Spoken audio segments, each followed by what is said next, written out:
Bonjour, je m'appelle Rosemine, je suis congolaise d'origine vivant à Kinshasa. Je suis la maman d'Alexandra, une congolaise vivant au Canada, à Québec, précisément dans la ville des Trois-Rivières où elle est étudiante à l'université et elle combine avec un job étudiant.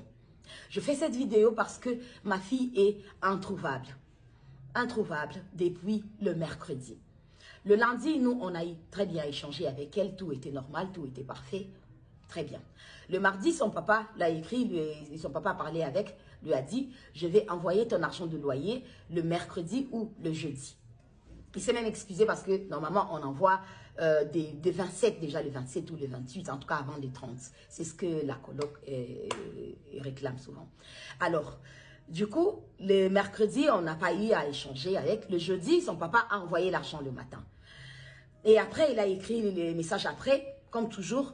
Souvent, l'habitude, elle a l'habitude de recevoir et puis dire, ok papa, j'ai reçu, mais là, je suis soit à l'université ou je suis à mon job étudiant. Dès que j'ai fini, soit tout de suite après, je récupère ou bien ma journée, elle sera chargée, je vais récupérer demain comme je n'aurai rien à faire. Ça a toujours été ça. Mais il n'y a pas eu de feedback de sa part. Le jeudi, là, quand on a envoyé l'argent. Mais on s'est dit, bon, comme toujours, parfois, elle revient toujours et tout à dire, non maman, tu sais, j'étais un peu occupée, j'étais au boulot et tout, et j'avais examen, j'étais à l'université, j'étais tout ce qui va avec. Parce que parfois, vous arrivez à parler directement. Quand vous vous appelez ou bien quand vous vous écrivez. Parfois aussi, il arrive, vous savez, avec les fuseaux horaires, vous pouvez laisser un message et la personne vient vous répondre après ou des heures après, vu le fuseau horaire. Alors, le jeudi, Alex n'a pas fait de signe. Ça nous a inquiétés. Alors, on s'est décidé, non, le vendredi, de contacter sa coloc. Nous, c'était le matin. Eux là-bas, c'était le matin. Il fallait attendre qu'ils se réveillent. Nous, c'était à 14 h. Là, il était 14 h, je crois, 6 h chez eux ou 7 h. On appelle Louane. Son papa a parlé avec... Mais moi aussi. Moi, je parle de mon appel à moi, la maman. J'ai parlé, je dis, allô, Louane, ça va et tout. Ça fait, je n'arrive pas à joindre Alexandra. Elle me dit... oui, ça fait 2 jours que moi je l'ai vu. Moi, personnellement, j'étais à la maison et ça fait 2 jours que je l'ai vu. Et là, ça fait 2 jours, moi, je ne suis pas à la maison. Je suis chez mon copain ou chez mes parents et voilà. Mais vous pouvez me laisser à l'heure de ma pause, j'irai à la maison. Je vais essayer de voir si je vais la contacter, la voir et puis vous revenir vers vous. Je dis, mais là, je suis vraiment très inquiète, Louane. Je ne sais pas. Oui, madame, je vous comprends très bien et tout. Alors, j'attends un peu et tout, et puis je lui rappelle encore et tout. Je suis pas encore partie et tout, mais après, je pars dites-moi dans combien de temps. Non, dans une demi-heure, peut-être je serai. Ouais. Je dis, ok, d'accord. Après, tout de suite, après, quand on se raccroche, elle m'envoie un SMS, parce qu'avec avec Louane, je ne parle pas sur WhatsApp. C'est juste l'appel normal. L'appel normal et tout. Donc, elle me fait un SMS pour me dire, faites-moi, rappelez-moi, j'ai la suite... et j'ai les nouvelles de mon coloc. Je rappelle tout de suite. Allô? Oui, j'ai mon coloc qui m'a dit qu'il a déposé le mercredi à l'île de Cantan. J'ai dit, un coloc? J'ai dit, mais Louane, je ne savais pas qu'il y avait un coloc. J'ai pensé que vous habitez que vous deux, ma fille et vous et tout. Elle me dit, non, il y a un coloc. Et après, il y a votre fille, l'autre coloc. Bon, personnellement, je me suis dit, si déjà ma fille ne m'avait jamais dit qu'il y avait un coloc, peut-être elle s'est dit, vous savez, nous sommes des mamans africaines, on est parfois un peu parano et tout, je n'allais peut-être pas accepter qu'elle habite là où il y a un garçon parce que je savais qu'il n'y avait que la fille ou laquelle, c'est elle la bailleresse, qu'on a fait les bails et voilà. Et on savait qu'elle qu'on est toujours en contact. Et sur les vidéos qu'elle avait envoyées, bref, je savais que Alex n'habitait qu'avec Louane. Je n'étais pas au courant du colloque. Bref, ça. Après, elle me dit, je lui demande, passe-moi le numéro du colloque en question. Elle dit non, déjà, je savais qu'il ne va pas vous répondre et tout parce qu'il a travaillé de nuit, il est rentré, il va dormir. J'ai dit, bon, puisqu'il vient de vous donner l'information maintenant qu'il a eu Alex, il a déposé Alex à l'île de Cantan. Donc, je pense que je suis sa maman, je suis inquiète. Il peut aussi me donner la même information comme ça que je puisse parler avec lui. Je vous envoie quand même le numéro, mais je sais qu'il ne répondra pas. Elle envoie le numéro, j'appelle, il décroche pas, il décroche pas, il décroche pas. Et puis après, finalement, Et il décroche quelques temps après et j'attends la voix de Louane à côté. Donc, j'ai compris que Louane, elle avait pris justement sa pause en question pour aller à la maison pour vérifier comme elle m'avait dit. Alors, il me dit, oui, j'ai déposé votre fille mercredi à 15h40 à l'île de Cantan. C'est là où j'ai déposé votre enfant. Et c'était la dernière fois que je l'ai vue et elle n'est plus revenue à la maison.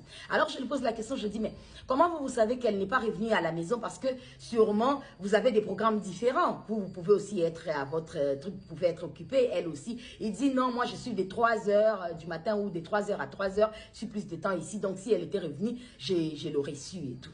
Donc, elle n'est pas revenue depuis le jour où je l'ai déposée à l'île de Cantan. Et je me rappelle encore, Louane m'avait dit, pendant qu'on parlait d'abord au téléphone, elle m'a dit, ah tiens, je me rappelle que hier, j'étais venue à la maison, j'ai vu sa chambre, la porte de sa chambre, la porte était ouverte, mais je n'ai pas entendu de bruit, je ne l'ai pas vue elle. Donc, je ne l'ai pas vue elle, la personne. J'ai dit, ah ok, d'accord. Alors, je leur demande, j'ai dit, s'il vous plaît, contactez la police. Comme ça, plaignez-vous que votre coloc, et vous ne voyez pas votre collègue, vous n'avez pas les nouvelles de votre coloc depuis le mercredi. Alors ils me disent non, on ne peut pas appeler la police parce que la police ne prendra pas en considération les amis que le parent. Donc ça sera mieux vous-même appeler la police et tout et tout. J'ai dit non, mais je préférerais que vous appeliez la police. Maintenant qu'on était en train de parler, ils m'ont envoyé, ils m'ont texté un SMS le numéro de la police. J'ai dit mais j'aurais quand même aimé que vous aussi vous appelez la police et après comment je vais appeler la police? Vous dites à la police que sa maman aussi s'est plaint auprès de nous et c'est comme ça que on vous appelle pour savoir comment est-ce que, voilà, on fait la plainte en fait, ensemble. Ils ont dit, bon, c'est qu'ils ont dit, ils avaient dit au téléphone non, mais bon, après, j'ai raccroché pour moi, trouver la solution de comment trouver à appeler la police. Et après, je reçois le message de Louane qui me dit, voulez-vous me rappeler? J'ai rappelé directement et tout. Elle me dit, la police est là, on a dû contacter la police. Alors je prends la police. Et il me demande, eh oui madame, il pose la question normalement et tout. Quand est-ce que vous avez eu votre fille pour la dernière fois? Comment est-ce qu'elle s'appelle? Donnez-nous son numéro de téléphone, tout ce qui va avec. Et tout, vous savez tout ce qu'on demande et tout. J'ai tout donné, tout ce qui était comme information et tout ça. Et la police m'a dit, rappelez-nous dans 15 minutes. Ok, j'ai raccroché dans les 15 minutes. Vous savez, une maman j'étais là dans les 15 minutes. Je rappelle dans les 15 minutes et la police me dit, le téléphone de votre fille a aimé pour la dernière fois le mercredi à 15 h. Alors, je dis, depuis le mercredi à 15 h, oui, depuis le mercredi à 15 h que ça a cessé d'émettre. Mais depuis tous ces temps-là, elle recevait en fait son SMS, ça faisait toujours des traits, tous les vendredis là en question. Parce que là, quand je sais que je vous parle là où je parle avec la police, c'est déjà genre vendredi à l'heure de chez nous, peut-être à 16 h, 17 h, 18 h, un truc comme ça. Après, je suis restée plutôt en contact avec la police. La police, ils m'ont passé le numéro, appelé le numéro, tel numéro et tout. Ils m'ont donné le numéro. Donc, je me suis mise maintenant avec la police et tout. J'étais là avec eux et tout. Ils ont dit, OK, on commence les recherches. Ils m'ont dit, on est au moins à 40 personnes. On est là et tout, à chercher votre fille, à essayer de savoir qu'est-ce qui s'est truqué, où est-ce qu'elle est, où est-ce que...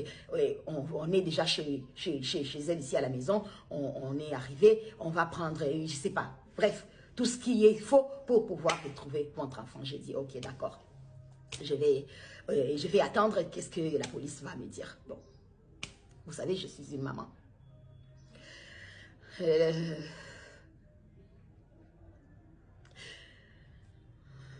J'ai envoyé ma fille au Canada pour aller étudier parce que le Canada, c'est un très beau pays, un très bon pays qui offre des choses tellement meilleures, qui offre la sécurité déjà premièrement. Et c'est par là que j'ai voulu que ma fille aille là-bas. C'est mon seul et unique enfant. C'est le seul enfant que j'ai eu. C'est le seul enfant que j'ai accouché. C'est la fille que j'ai eue à mes 16-17 ans, quand j'étais petite. Et j'ai souffert de ma vie. Et j'ai souffert. Et j'ai dit que ce que j'ai vécu, ma fille n'allait pas le vivre. Il fallait que je me batte pour pouvoir offrir une vie meilleure à ma fille. Alors, c'est pourquoi j'ai envoyé ma fille au Canada pour aller étudier. Je suis une mère à ce moment, tellement triste. Mais Alex, j'aimerais te dire, ma fille, reste forte. Je n'arrêterai pas de te chercher jusqu'à ce que je te retrouverai, mon enfant, mon bébé. On a un slogan, ma fille et moi. Alex et maman contre le monde entier. Et je lui dis toujours, si quelque chose t'arrive, qu'est-ce qui m'arrivera à moi? Elle répond, tu vas mourir. Oui, Alexandra, je vais mourir. Hein. Je vais mourir, hein, mon bébé. Parce que j'ai passé dans les messages, comme je vous dis, les téléphones, les WhatsApp de ma fille, a continué à passer tous ces vendredis-là, depuis là toute la journée, jusqu'à le dernier message à 1h05 devant la nuit de vendredi à samedi, que plus rien, un trait, comme si elle était sur Internet et puis on a coupé Internet, ou soit le téléphone est tombé le bat, parce que déjà, l'appel déjà normal ne passait plus. Et la police aussi avait déjà vu que le téléphone avait cessé d'émettre depuis le mercredi. Donc, déjà, vous voyez la panique. Et déjà, on était encore dans l'espoir à voir comment est-ce qu'elle répondait, comment est-ce qu'elle recevait sur les SMS et tout. Mais ce que je trouvais bizarre, c'est que connaissant ma fille, parce que c'est mon bébé, c'est ma princesse, c'est mon enfant.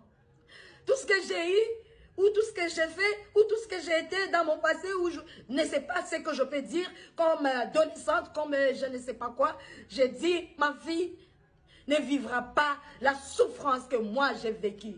Ma fille ne vivra pas tout ce qui est noir, tout ce qui est quoi que ce soit. Et c'est une fille que j'ai élevée dignement.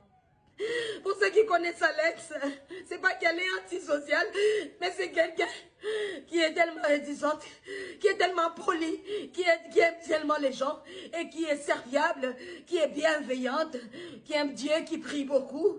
C'est une fille que j'ai appris dans la vie de suivre le Seigneur, donc de vraiment de connaître Dieu, parce que Dieu a fait des merveilles pour moi, parce que déjà à arriver à ce que j'ai vécu, et jusqu'à arriver à tout ce que j'ai vécu, elle et moi, tombé enceinte à 16 ans, 17 ans, pour, voilà, et puis avoir mon enfant, il faut déjà imaginer qu'est-ce que j'ai dû endurer pour arriver là et tout, à passer par le Cameroun où elle est née, et Congo-Kinshasa, partir Lubumbashi, et revenir ici, et partir en Afrique du Sud où elle a fait les études encore, et après l'envoyer au Canada pour l'université. Donc vous pouvez bien imaginer le parcours que j'ai fait. Donc je me suis donné, battu, bec et ongle.